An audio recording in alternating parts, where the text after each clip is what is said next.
हम दोनों मिलकर भैया को पकड़े। वो देखो कैसे खड़ी हैं क्योंकि हाथ में शिव जी ऐसे ऐसे खड़ी नहीं होता कि शिव जी हाथ में।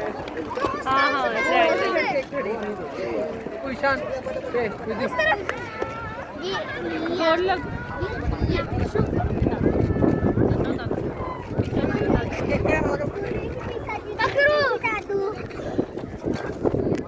बताओ आप बता दो पापा हैं और पीछे मैं पकड़ लिया तू